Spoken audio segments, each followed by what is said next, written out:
fantastic now. New chapter and a new mic. Tell me how this one sounds in comparison to my last one. But anyway, we got a pretty heavy Black Clover chapter. Things are getting pretty vicious. We got a beautiful, absolutely beautiful color spread. It's got Asta, and Noelle on it.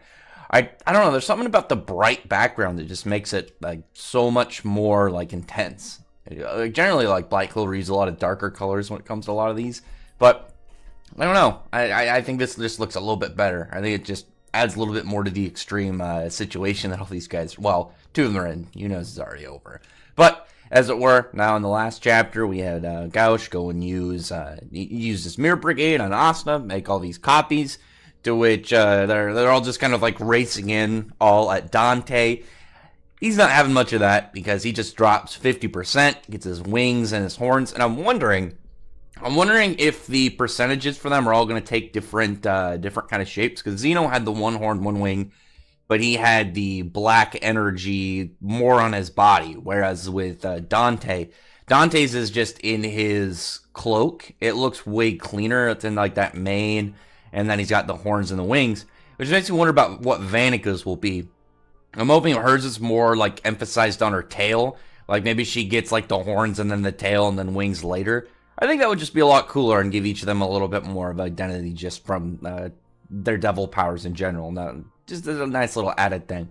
But Dante ends up using his gravity manipulation. He like messes with space around him, so they all miss him. They just all kind of like zip all pretty much past him, and Dante just then gravity magics on Asta, brings him down, and steps on, just puts foot right on the back, just pressuring him and talking to him essentially. Because he likes that there's another devil person. He likes that there's another devil host. He finds him entertaining. He's amused by the idea. It's not like some big shocking revelation of what the Clover has. It's like, oh wow, you guys are out there. You're different. You got something going on. But as it were, similar to the word devil, we know that there are ranks. There's a hierarchy to the devils. We don't know exactly how many there are. We don't know how this hierarchy works, but the consistency now of putting put up there is obviously important. It's not just something the Word Devil noticed or Word Devil mentioned. It's clearly like gonna be something that dictates the devils, as they have a level of authority between them. And Dante seemingly is pretty high. I know his techniques are named Demon King, but we don't know if that's in actual relation to the devil that took him over, whether or not his devil is like the top devil or what. But as it was, he's talking to him essentially about like, okay, now we can see eye to eye though. Even if there's this gap, and just because you're like this doesn't mean that we have to settle things like this. And Asta's obviously not happy about it. He knows what these people are doing. He knows what the Spade is up to, and he's not having it. But Dante's just explaining like the evil nature, malice, and all this are just part of being human. It's the thing that makes them human, because animals aren't the same as them, and this is like the differing factor between them. These like darker emotions, these like this absolute like I don't want to say sinful areas. I'm trying to think of like more of like an Eben way to say it. I guess saying it Eben like is already something. But anyway, those are just aspects tied to living as a human. They're just part of it. They're something you should accept and really foresee happening. And from this, Asta obviously is like, that you're wrong. There are bad feelings sometimes. You can get overwhelmed by them, but they can make you stronger, and then you can hone that into doing the right thing. You can use that as a weapon to do good things. They're using a bad power in order to perform feats of good, which that's something that Asta obviously is known for. He's got the devil. He's been using its power to protect others, to protect the Clover Kingdom, and to protect people that are close to him. But then Rouge comes in. Obviously, Rouge is all about, protecting allies of Vanessa.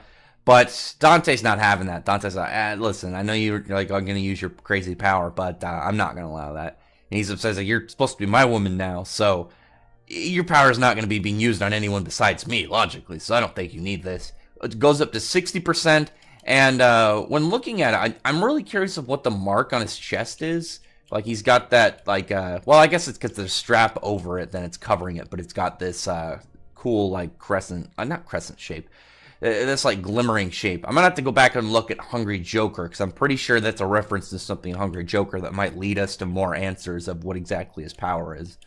But from that, he drops 60%, and then he like pretty much pushes all of the magic outside of Vanessa's body, which makes me happy because the two characters in Black Clover that get annoyingly hyped and wanked are Vanessa and Dorothy. And Vanessa, one of them, that are just like, people think that her ability to manipulate fate has no limits and you can't undo it. I was literally talking to some guy who's like, even if you erased all her magic and completely destroyed Rouge and Vanessa, it would still go off. And I'm like, I don't know about that. And clearly, if you just target Rouge, that's it. That's all you got to do. Target Rouge, and then also, obviously, erasing Vanessa's magic works just as well.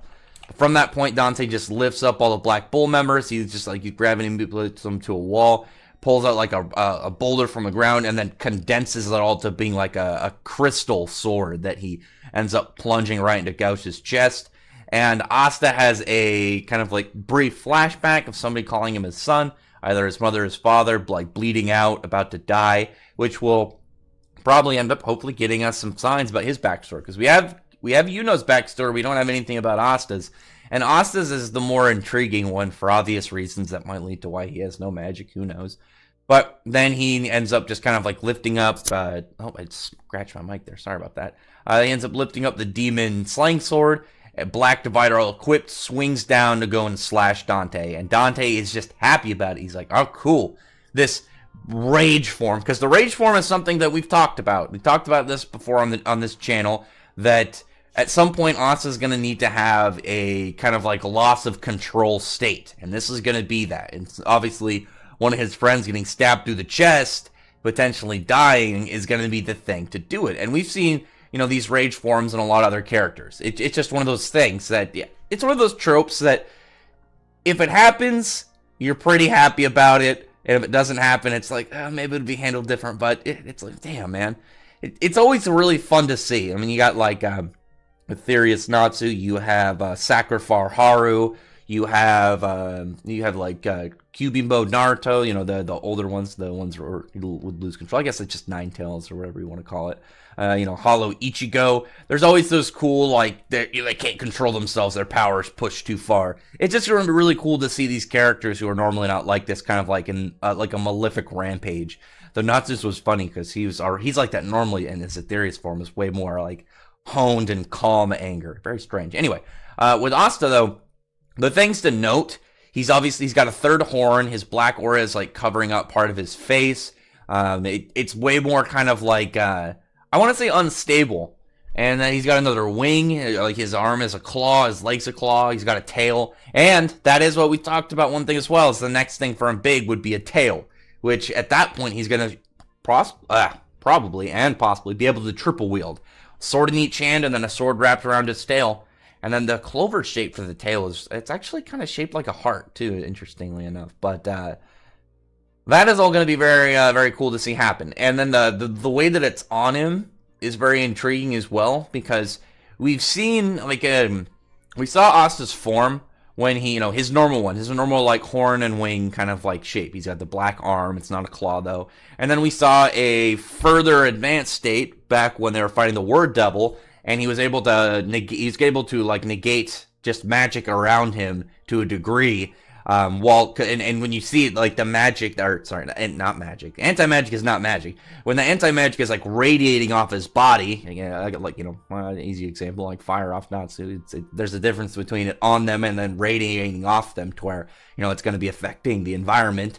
And that's how we've seen it. And then in the end of the last chapter, he actually had that kind of other horn like he did in the Word Devil fight, but he didn't have the anti-magic kind of radiating off of him.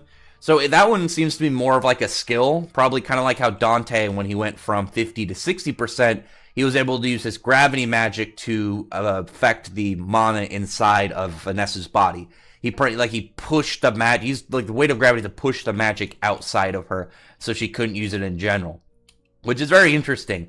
And it just shows that there's going to be like tiers to their abilities as they advance through these devil forms. It's not just I'm just getting physically stronger and faster and stuff. It's like, no, you're gaining extra traits.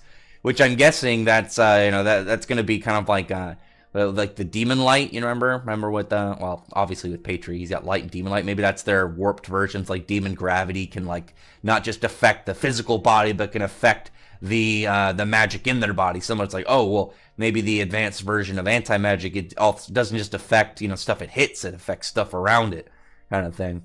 Which makes logical sense when you think about it. It's just a buffed version. It's again a third fairy tale reference, and it's just because it's super easy for me to make the reference. That's kind of like Natsu gained the ability to burn magic, and when he fought Zero with his level of Dragon Force he achieved, and then later was able to do it on his own. It's just one of those things like, oh cool, there's an extra trait to your power. Also kind of like Luffy being able to make his armament hockey elastic, but still pertain. Still pertain? I don't.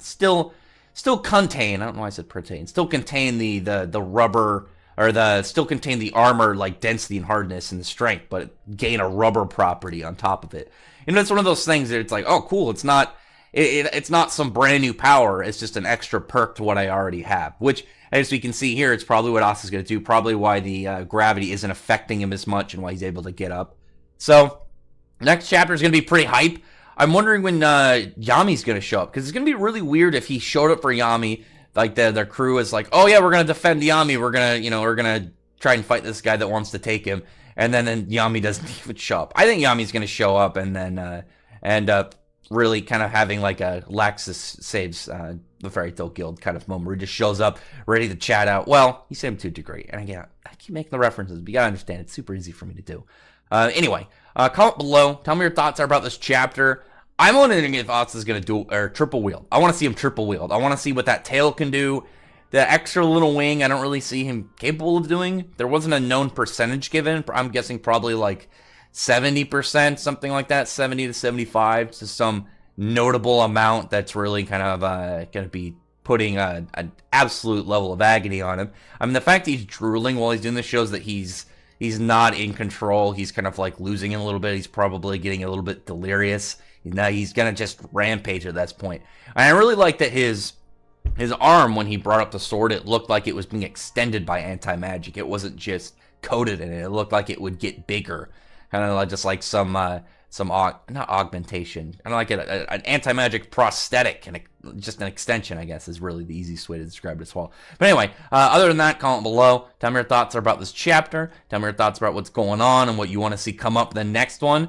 I'm guessing Dante's going to have to get serious on the next one. I think he's just going to be like, all right, I guess I'm going to have to be a little bit more on top of you guys. And maybe the idea that he'll retreat in order to like talk about this devil will, like Asta's devil, will happen. Maybe he's going to be a little bit nicer about it and want to like get Asta on his side. But anyway, other than that, comment below. Tell me your tell me your thoughts about this chapter. Thumbs up the video, but from the like button, subscribe button, and check out my other videos. Been that appreciated, subscribed, and I thank you all for listening. Bye.